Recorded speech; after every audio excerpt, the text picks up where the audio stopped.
पहाड़ खोखले हो रहे हैं, इन्हें तो बचा लो। और लोग समय रहते जागरूक नहीं हुए या अपनी एक वोट की ताकत को नहीं पहचान पाए तो ये अमीर और सेठ घरानों के लोग तुमसे तुम्हारा पहाड़ भी छीन लेंगे और तुम्हें भनक भी नहीं लगेगी। पहाड़ों को यदि आपने आज नहीं बचाया तो कल भी नहीं बचा पाओगे। ठीक ऐसे ही जैसे खतवाड़ गांव के लोगों के साथ हो रहा है। और यहाँ के वाशिंदे हैं कि अभी भी इन अभिमानियों के प्रति ईमानदारी का चोला पहन रखे हैं, ठीक अपनी तरह। सरमौर के पहाड़ अवैध डंपिंग, अवैध माइनिंग की भेंट चढ़ रहे हैं और लोग मौन हैं। खतवाड़ गांव खतरे में है। यहाँ के बाशिंदों को मदद की दरकार है प्रशासन और सरकार से। यदि समय रहते नहीं की तो ये गांव यहाँ से भी गायब हो जाएगा। लेकिन चुनाव के समय पैदा हुए उन जोशीले नेताओं का क्या, उन्हें क्या फर्क पड़ता है? वो तो वोट मांगने आएंगे ही, दारू बांटने भी आएंगे, पैसे बांटने भी आएंगे, लेकिन लोगों को अपनी वोट की ताकत समझनी ही होगी, क्योंकि एक वोटर किसी राजनीति से बड़ा तो नहीं हो सकता। अभी तो एक वोटर से वही नेता बना है और वही प्रशासन भी बना है जो आज आपको आपका अधिकार देने से तक कतरा रहा है। सिरमौर जिला के पांवटा साहिब विधानसभा क्षेत्र की दूर दराज पंचायत बनौर पंचायत का खतवाड़ गांव खतरे में है। गांव लगातार धंस रहा है और लोग डर नहीं, मौत के साए में जीने को मजबूर हैं। बनौर पंचायत के खतवाड़ गांव में करीब 20 से 25 परिवार रहते हैं। गांव के हर घर में दरारें आई हैं। खिसकने की वजह है गांव के साथ लगती माइनों से मलबा गिराया जा रहा है।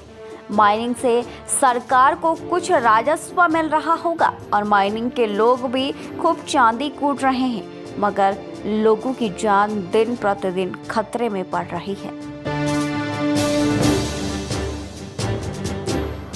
इस गांव के नीचे पूरा पहाड़ लगातार धंस रहा है, जिससे गांव पर खतरा मंडराया हुआ है। पहाड़ का करीब 500 मीटर हिस्सा टॉन्स नदी में समा चुका है और अब पूरे गांव पर लगातार खतरा बढ़ता ही जा रहा है। गांव के लोगों ने बताया कि भूस्खलन के कारण यहां खेत, खलियान, पाइपलाइनें पूरी तरह क्षतिग्रस्त हो चुकी हैं। तो वहीं लोगों ने ये भी बताया कि उन्हें इस बात का डर लगा रहता है कि न जाने वे अगली सुबह देख पाएंगे कि नहीं। हमारे घर के हालात सर बहुत बुरे हाल है, क्योंकि हम रात दिन बहुत डरे हुए हैं और हम यहाँ पे अब बहुत मजबूर, ना पानी है ना बिजली है और ना हम घरों में कुछ रह सकते हैं। हमारे को बहुत डर सर यहाँ पे, या तो हमारे को जमीन दिला जाए कहीं ना कहीं। छोटे छोटे बच्चे हैं और तो बहुत पैसे वाले, हम बहुत गरीब है सर।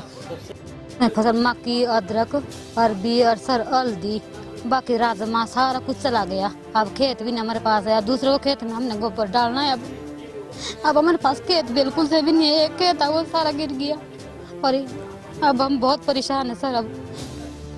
अब लोग कई बार अपनी समस्याओं को प्रशासन के सामने उठा चुके हैं, लेकिन समस्या का समाधान अभी तक नहीं हो रहा है। गांव के लोगों की एकमात्र मांग ये है कि उन्हें यहां से किसी दूसरे स्थान पर जल्द शिफ्ट कर दिया जाए, इससे पहले कि यहाँ कोई बड़ा हादसा हो जाए। गांव में है 20-25 परिवार है जो बिल्कुल खतरे पे है सर।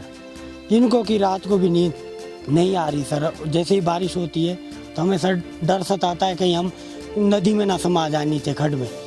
और सर ये दिक्कत जो हमें खास कर आ रही है, ये मायने तो सर चल के कोई 35-40 साल हो गए हैं, लेकिन जब से इनका मलबा ऊपर से शुरू आना हुआ तब से सर खतरा ज़्यादा है हमको, क्योंकि ये सीधा खड्ड में डाल रहे हैं मलबा।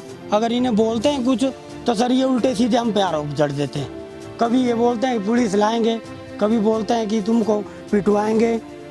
किसी ठेकेदार ने तो यहाँ गुंडे भी पाल रखे हैं सर हमें पिटवाने के लिए। पर सर अगर हमारी ज़मीन या हम नहीं रहेंगे तो हम तो आवाज़ उठाएंगे सर, मर जाएंगे लेकिन अपनी ज़मीन बचा के रहेंगे सर। हमने पहले भी आवाज़ उठाई 2016-17 में, उस समय सर हमें डराया धमकाया गया और आज तो हमारे सर ज़िंदगी पे आँच आई है सर। गांव में तो हमारी ज़मीन तो बह गई और घर में दरारें आ गई सर।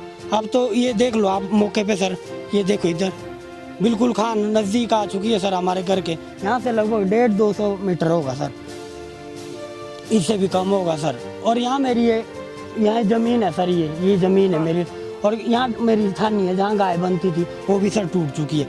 अब छानी टूटने से सर अब मकान पे आँच आनी है मेरे सीधे ऊपर। अब सर आप मीडिया वालों से मेरी यही प्रार्थना है कि इस मुद्दे को आप आगे तक पहुँचाएँ सर। आपको हाथ जोड़ के मेरी निवेदना है कि